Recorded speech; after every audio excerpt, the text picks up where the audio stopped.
Well, hello, folks out there in YouTube land. Got an interesting show lined up for you. All right, we're going to talk about Texas A&M. Their fans have reacted to the loss. We're going to talk about the cruel contract and all the emotions that Texas A&M fans are going through.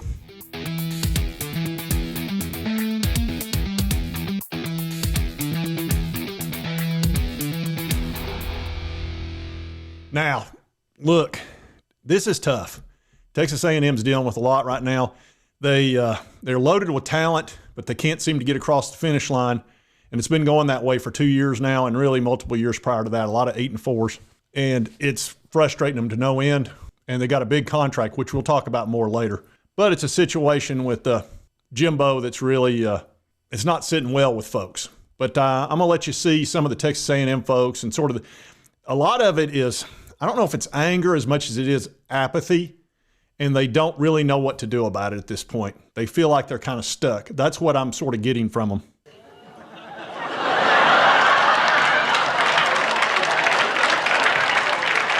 Now, these first guys are actually Crane & Company. They're not really Texas A&M fans. They just obviously follow A&M along with all the other teams.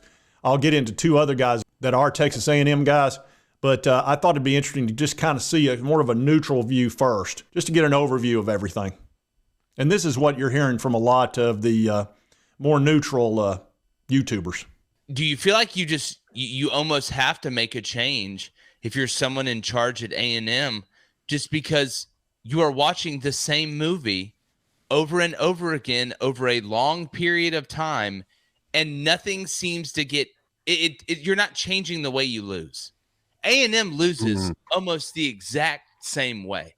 You know, if it was something where you were just catching some horrible breaks, like a lot, right? Or if it was something where you just lost a shootout where the offense looked elite, but you couldn't stop anybody, or they're losing in the exact same ways. Every game is ugly. Everything is a struggle. It just, at some point, do you have to change something because it is the exact same movie? That football game yesterday, if Connor Wegman's the quarterback, but he's not, and you lost, and you're exactly right on they continue losing in the same ways. I mean, Blaine, what do you see here? If it's 7-5 at the end of the year, what's going to happen? No, man, say next year, baby. Next year's the year. 10 wins. Sooner or later, A&M just got to get realistic about who they are. I've never seen two teams who needed a win so bad make so many stupid mistakes. It was a bad game to watch. But what do you do? I mean, if you're A&M, you're going to get rid of Jimbo and go get who? I think that they go get Mike Elko. Really? Or they make a run at Urban. You think Urban go to A&M? I think he'd go to A&M. That's interesting. I don't know. Maybe. They have a lot of money. Every time a job opens up. But again, like, here's my – at some point, it's not – if you were like – in the middle or maybe in the lower third of what coaches are making, like A&M is accepting losing, like, and I'm not saying they've been this powerhouse, saying won since 1939, but it's almost just like a team that's just happy with winning 8 or 9 games. Urban Meyer. Now that's an interesting thought. Urban Meyer, Texas A&M. But let's talk about the contract for a minute. And then I'm going to show you two Texas A&M Aggie channels that will get into more of their specific situation. But they owe $77 million at the end of this year, okay? Not starting. If they fired him before this year, it would have been 87. This is $77 million. That's not the only amount of money you got to come up with. You also got to buy out the assistant coaches that'll have normally 2-year contracts. So you're probably looking at around 95 million. But you know, if you go get an Urban Meyer, at least you don't have to buy him out of a contract or pay him extra money so he can buy himself out of the contract. That would be one possibility. But I don't know that Urban Meyer wants to coach again. It's hard to say. You know, he had that bad route in the NFL, but, you know, he might. I mean, they've got plenty of money. That would interest him. But he doesn't want to go back in the SEC. I certainly wouldn't if I was his age, given his health problems that he's had and health concerns, family and all that. He probably doesn't want to go back in the SEC. That's why he left Florida. One of the reasons he got out of Florida was like the stress. You know, playing at Florida, you'd better win. Whereas when he went to Ohio State, he knew he was going to have a bunch of easy wins and then he'd have to play Michigan. You know, he had to beat Michigan and probably Penn State. And that was the only 2 games he really needed to worry about, and he knew he'd get tons of 5 stars. I would much rather coach Ohio State when it comes to stress level than I would Florida or any other SEC team, because the expectations are going to be really high. You're going to be playing against tough teams every week, especially back in the day. And your fan base is not going to be fair. How dare you? Okay? SEC fans are not known for being fair, except for Tennessee Vols fans. We're always fair. Anyway, let's get into some of the A&M folks and see what they have to say about it. And this first fella actually went and saw the game in Knoxville and ran into a lot of Knoxville folks, and you'll be interested in what he has to say about that as well. And most of it's pretty hilarious, actually. I thought their fans, the town people were great. Really, I heard things about Tennessee fans being nice and welcoming or whatever, but that's all we saw. Yeah. Everywhere we went, you know. They were great. So, but you walk out of that stadium after all that commitment level, you walk out and you lose. And it's not, you're going to lose some in this league. Everyone is, except Georgia. A ton of people that have done similar to that this weekend. And I saw a bunch of them at the airport, and it's the same thing. Like, talk me off the ledge. And this was one of those weekends where you just go, wish I could, but I can't. And so what I was talking about Friday, and people have been making comments about, I'll tell you this right now. What did I say? I was like, A&M can make mistakes and win because Tennessee's going to make mistakes. Mm-hmm. They said they can't go out and just completely shoot themselves in the foot with these massive catastrophic mistakes. An okay game and some mistakes, and you beat Tennessee because they drop a touchdown pass and because they throw a red zone interception and because they miss a field goal and because they don't convert on key 4th downs. What you can see there, that's some good old-fashioned apathy right there, and it's tough because they know they've loaded with talent. Texas A&M has a ton of talent, and Tennessee, I would have loved to have seen Hendon Hooker with this defense. Wow. Man, that would have been almost unstoppable. I think they would have been very difficult to deal with because imagine Hendon throwing for 300 yesterday along with that running game. It would have been a beat down like LSU got from us last year as well. But we are what we are. We're a running team now. We've got a game manager at quarterback who sometimes plays pretty good and sometimes runs out of bounds, unfortunately. Hopefully they can get him to quit doing that and start getting him to run. I still think that if he would run and be a true dual threat quarterback, he would be problematic for any team to deal with. I don't know why he won't run. He finally did a little bit in the second half, and it was very important that he did. It helped the team quite a bit, and it really put A&M on their heels because they're just not ready for him to run. Nobody is because they haven't seen it all year, and he usually kind of shies away from it. But I don't know. Maybe they'll have a heart-to-heart with him and say, look, you need to run the ball. You're going to have to start running with authority, and you're going to have to stay in bounds, unless it's so clear you can't get the first down. Yeah, you need to play safe. But when it's a yard away from you and you've got the angle, you need to get that first down. That's just the way that it is, especially if the guy that's in between you and the first down, you outweigh 70 pounds, and all you got to do is knock him 1 yard. So anyway, I just thought that would be – you can just see the apathy because they know they're stuck with this coach. They know Jimbo's not going anywhere. They're not going to come up with $77 million, another $15 million for the assistants, and then probably have to pay for a buyout of some other coach.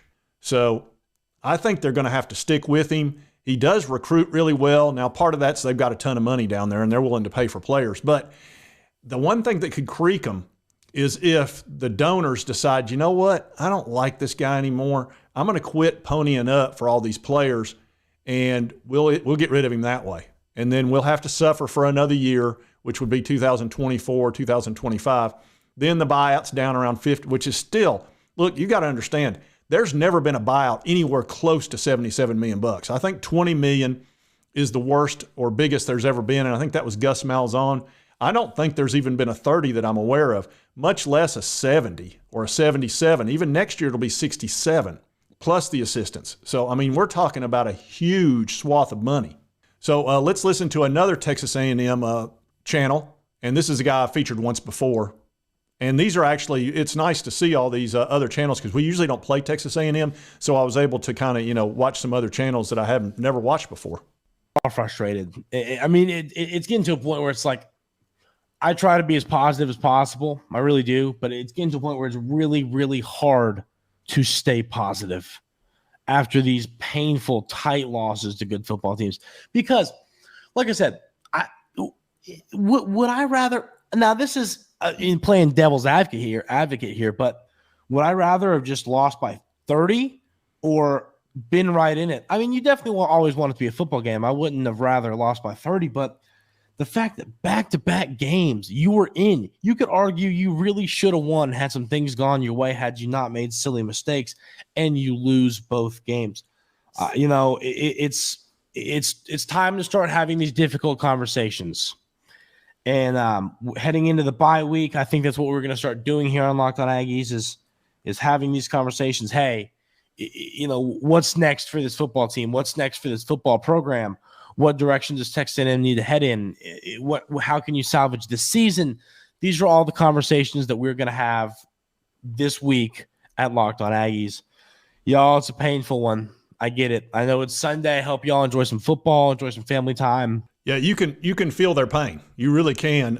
It would be different if, say, they owed the guy $20 million and they knew they could buy him out at any time and they could move forward and not have to worry about it. But right now, they're kind of stuck. And I can understand why. With us, with Jeremy Pruitt, we were worried about paying him $12 million.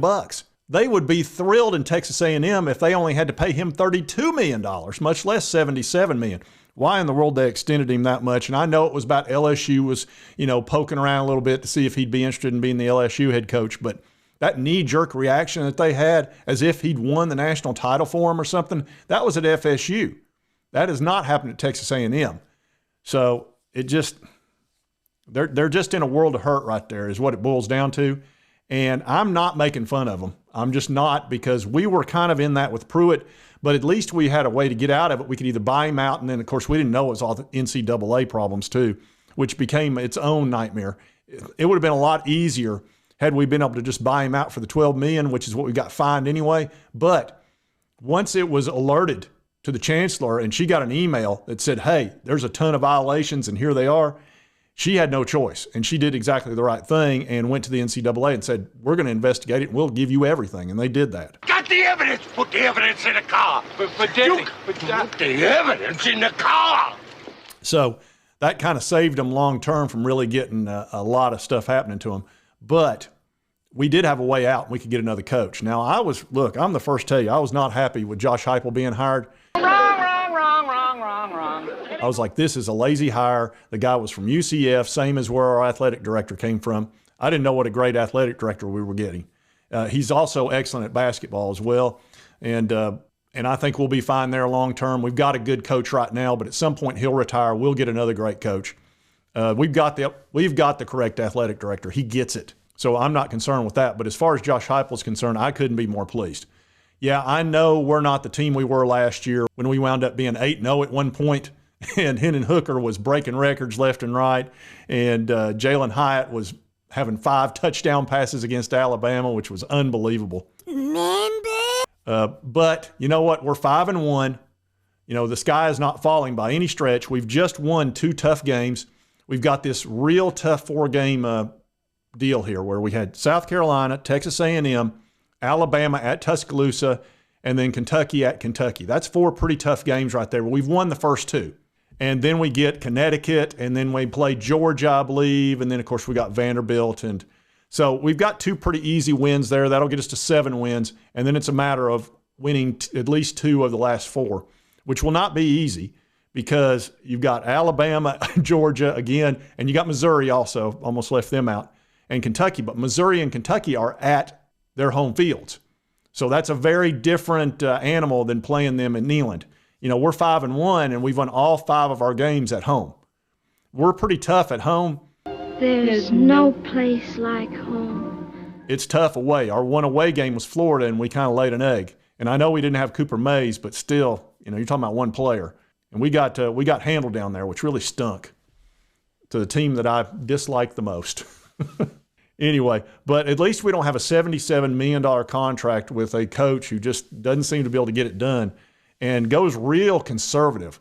You know, he had a chance to call a timeout in that second quarter and really put together a drive and would have had enough time to make that happen, but he let all the clock run down, and then he just went into the prevent thing. And I'm sitting here going, I was glad he did that because I didn't want them to score at the end of the first half and then get the ball starting the second half. They could have put us away. But instead, he went conservative. That's that old school way of thinking, and I like playing against coaches like that. I don't like the guys that are always going for it on fourth down and always being unconventional and being very aggressive, because their team starts playing that way, and your team usually picks up the personality of the head coach. And they seemed very tepid and unable to do anything aggressively offensively. And I'm not sure that Bobby Petrino's all that much in charge. You know, not going forward on that fourth down against Alabama, that wasn't Petrino's decision. That was Jimbo's. That's a head coaching decision. But I think Petrino would have gone for that. He's an offensive-minded guy. And you know what's funny? Jimbo is too. He used to call all the plays. You know, he had all those complicated notes and all the crap that everybody had to learn. But he just plays old school, and that doesn't seem to be working out too good. And they did lose Connor Wagman. I will say that is one legitimate excuse. He does not have his top quarterback in there, and quarterback's the most important position by far. And Max Johnson's a decent quarterback, but I think Connor Wagman has a higher ceiling and had him going pretty good.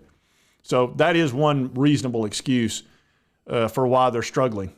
And the other excuse is our defense is pretty tough.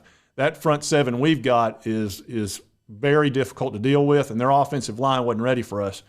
And we put Max Johnson in a whole lot of hurt in that ball game, most of it.